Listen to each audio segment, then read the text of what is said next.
After the shots rang out at the Cliffside Art Studio, transforming Luna Nozawa from a grieving granddaughter into a fugitive marked by tragedy, she fled Los Angeles under cover of darkness. Each step driven by guilt so heavy it felt as if the bullet she fired were still lodged in her chest. She boarded the midnight Greyhound bound for Portland, Oregon, clutching a single black duffel bag stuffed with henna cones, prescription painkillers for the wound she pretended wasn't there, and the scraps of a life she could never reclaim.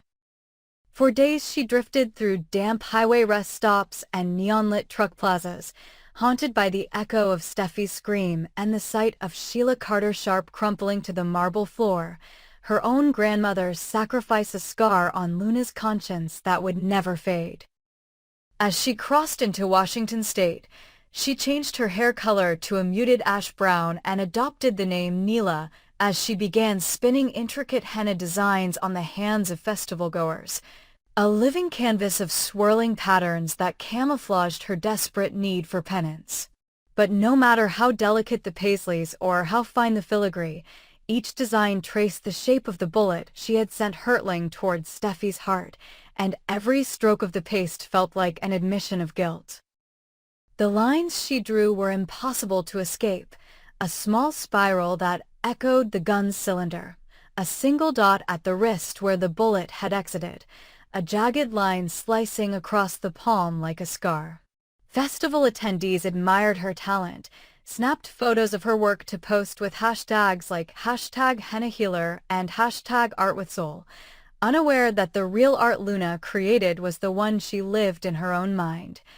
A portrait of regret and self-recrimination more vivid than any ink could convey.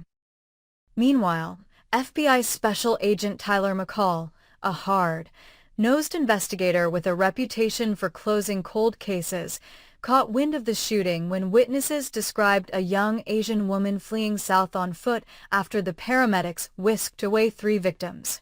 He pored over surveillance from gas stations and toll booths along Interstate 5, noting the pattern of a lone traveler moving steadily northward, suspiciously avoiding the main highways at night.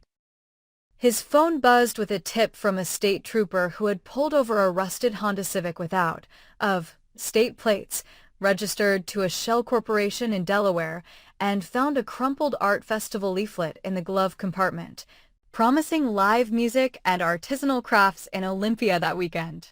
McCall realized Luna must be funding her flight by exploiting her henna skills and staked out the small town's waterfront fair under threatening skies of gray clouds.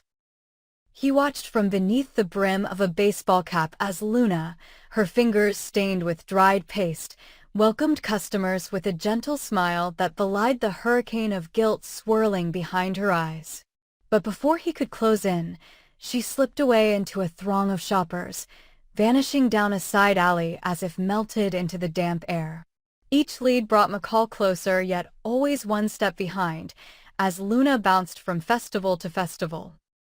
Tacoma's waterfront celebration, the Puyallup Fair's livestock barns, Seattle's Pike Place Market holiday craft show, each time drawing the same bullet, shaped henna design for fortune and fleeting anonymity. At night, when the Halloween, like haze of campground lanterns, dimmed and Luna slept in the back of that battered Civic, the dreams came, her father's specter, pale and accusing, standing in the shadows of their cramped Tokyo apartment. She saw him disappear down a neon corridor, beckoning without a word, and she followed until she reached a dead end where the wall bloomed with blood.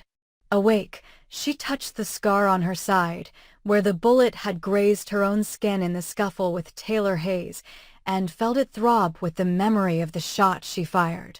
She began to write a confession in a tiny notebook she carried, ink smudged by rainwater and tears, every line a pledge to give herself up once she found the courage. But courage fled at dawn, replaced by terror that she would spend the rest of her life in a cell, haunted by voices louder than any festival throng. As weeks passed, McCall's obsession deepened. He compiled a dossier of surveillance photos, GPS pings, and ticket stubs showing Luna's passage through 5 states in 30 days. He shared the evidence with his captains, urging a multi-jurisdictional task force, but his superiors hesitated, bound by protocols and stretched budgets. Meanwhile, Luna received an encrypted message on a burner phone she thought long discarded. Crossed the border at Blaine. Midnight. 1 contact. No mistakes. The sender claimed to represent someone powerful, a fixer who could erase her trail, provide a new identity, a flight out of Vancouver, and a future unmoored from guilt and prison bars. The price, the text warned, would be steep, $1,000 in cash, plus complete trust in a man whose name she would never know. As she drove north through Oregon's mist, shrouded forests, and Washington's logging town ghost streets, a storm of self-doubt raged within her. Should she surrender to McCall, offer herself up as penance for Steffy's death and Sheila's near-fatal injuries, possibly spend decades behind bars, but perhaps reclaim some measure of humanity and accountability? Or should she gamble on the mysterious Mr. Gray across the border, risk betrayal by a stranger who would vanish the moment her money changed hands, leaving her a ghost in a foreign land? On the eve of her deadline, Luna slipped away from another dance music festival in Bellingham, where she had decorated dozens of attendees with henna roses and fractal spirals, each design more elaborate than the last. She parked the Civic at a rundown motel on the edge of town and sat on the peeling bedspread, the ceiling fan's lazy rotation cutting through the thick silence.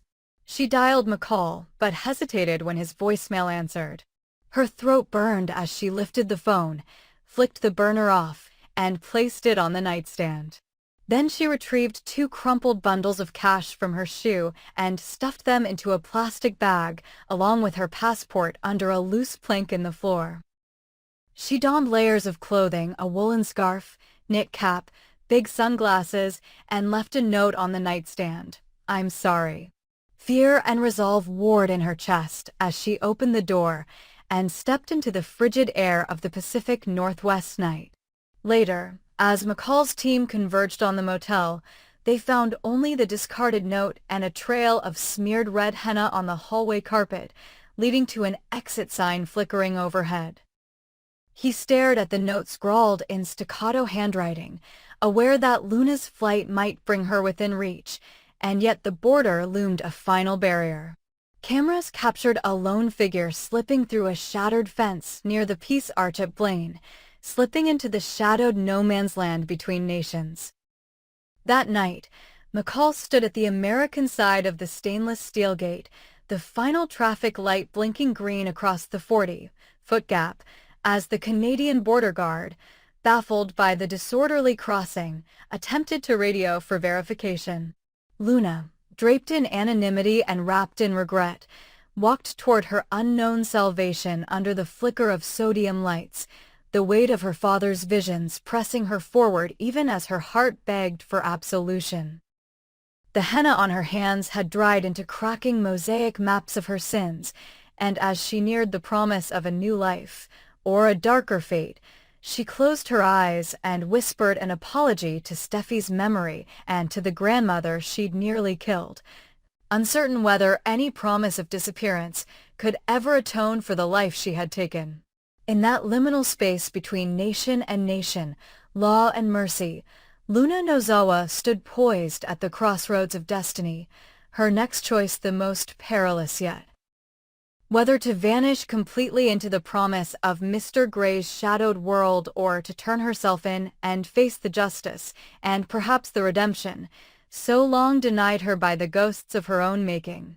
Sheila Carter Sharp's eyes fluttered open to the sterile glare of fluorescent lights and the metallic tang of antiseptic, her body still bruised from the surgeries that had patched ribs and sewed muscle. The gauze on her face hiding the ravages Luna Nozawa's bullet had wrought on her cheek and jaw. For a moment she lay utterly still, listening to the distant beeps of monitors and the low hum of hospital machinery, calculating the exact rhythm of her own heartbeat so as not to startle anyone into thinking she'd survived against all odds. When a nurse finally leaned close to check her vitals and noted the faint flutter of Sheila's pulse, Sheila straightened ever so slightly, then allowed her features to go slack in what must have appeared to be a final, peaceful breath. Within minutes her room filled with hushed murmurs. Family called from out of state were arriving to say their goodbyes.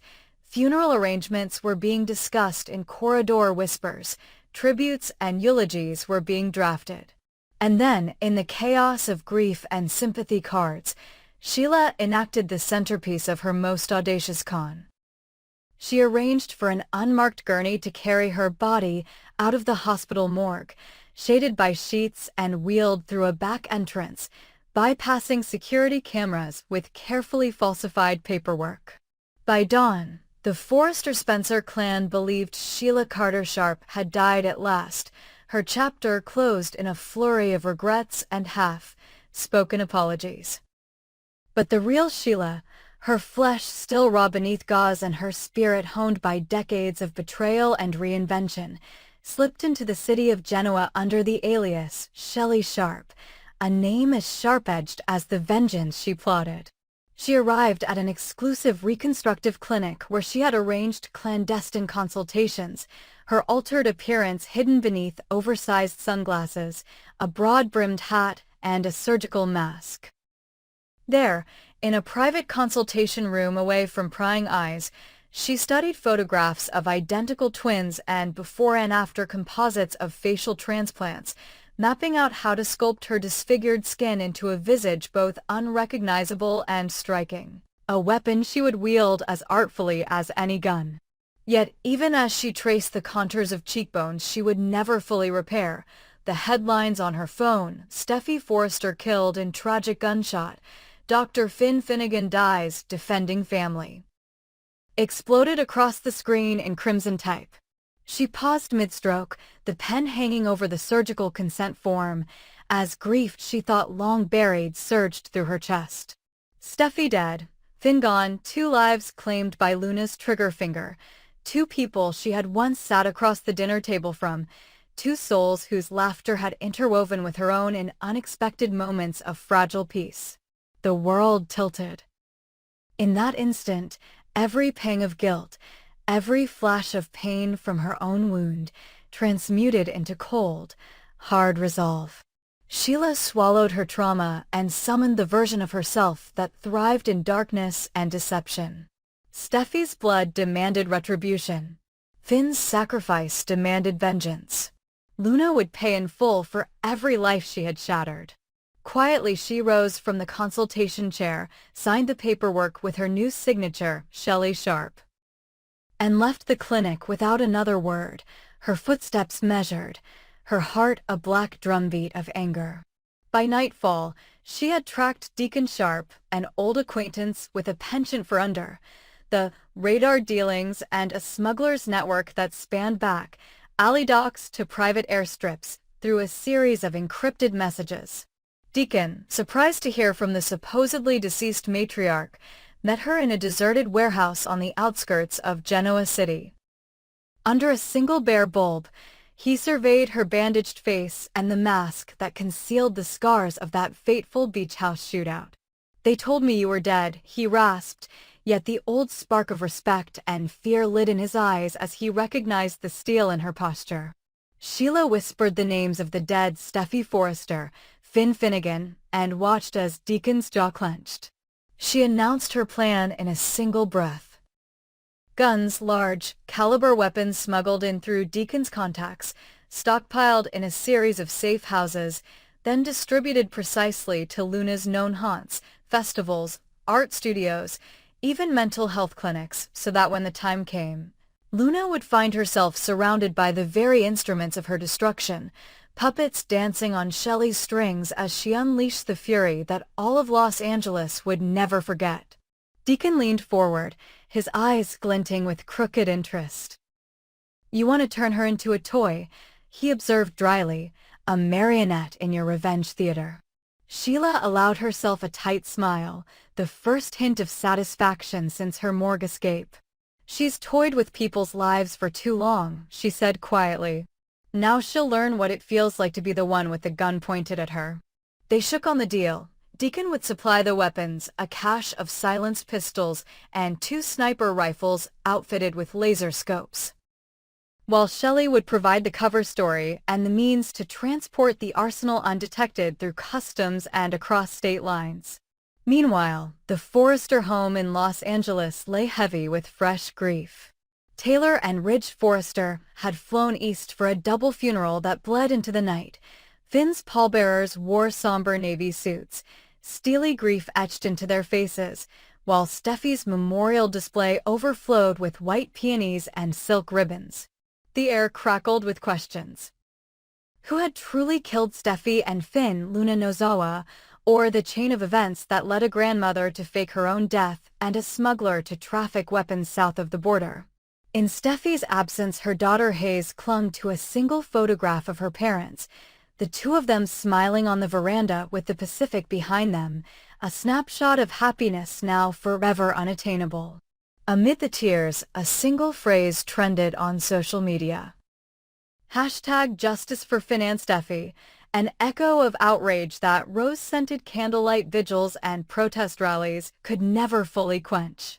Back in Genoa City, Shelley Sharp watched from a darkened loft as Deacon's men unloaded crates stamped with art supplies, but heavy enough to betray their real contents.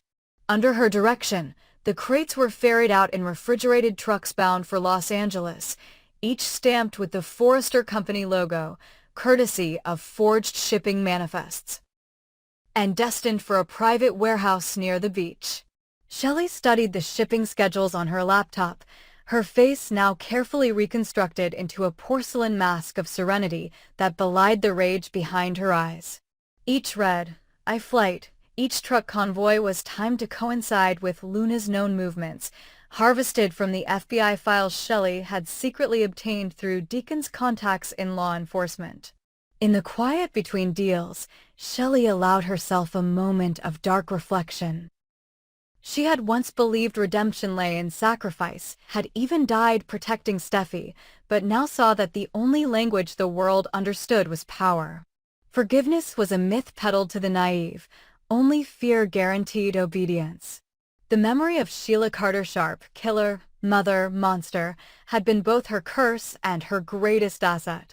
Under the flesh of Shelley Sharp, she would resurrect that fear in Luna's heart. News of Luna's recapture after crossing into Canada had briefly distracted Shelley. The FBI hailed the operation as a triumph, but soon Luna was extradited back and carted off to a maximum security psychiatric wing, far from the cliffside estate that had birthed her vendetta. They believed Luna contained, broken, the threat neutralized.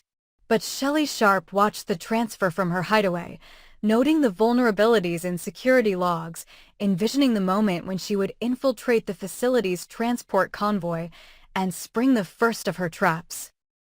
In Los Angeles, Taylor and Ridge struggled with the void left by Finn and Steffy. Forrester Creations board meetings became exercises in mourning, the suits who once sparred over budgets now haunted by Finn's empty chair and Steffy's vacant desk. Whispers of a hostile takeover by Spencer Publications circulated as Bill Spencer pressed Deacon for favors, unaware that Deacon served a more ruthless master now. Deacon fed Bill empty promises of insider information on Forrester's finances, all while funneling weapons into Shelley's network. Bill's greed made him blind to the monster he was unleashing.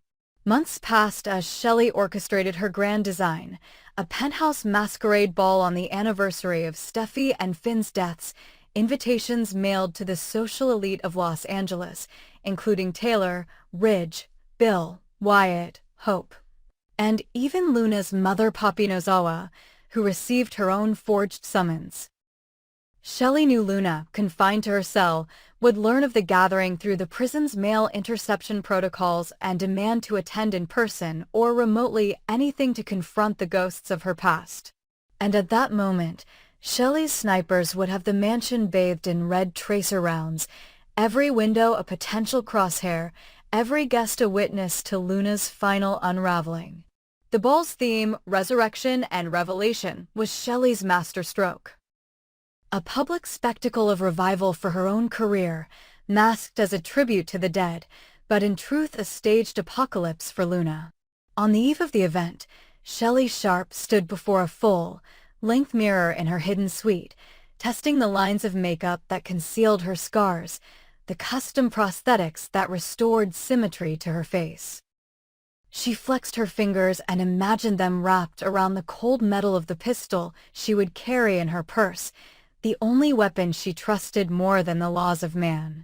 She allowed herself a single, bittersweet smile, acknowledging that Sheila's long game of resurrection and revenge had reached its climactic chapter.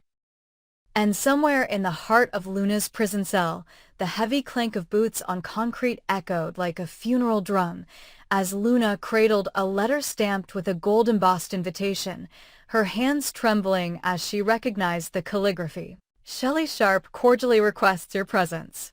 In that moment, Luna sensed what she had never believed possible, that the grandmother she had both loved and hated was alive, an architect of death once more, offering Luna a twisted choice. Face the music in a crowded ballroom of ghosts or become the unwilling pawn in a final, terrifying act of vengeance. The stage was set, the players assembled.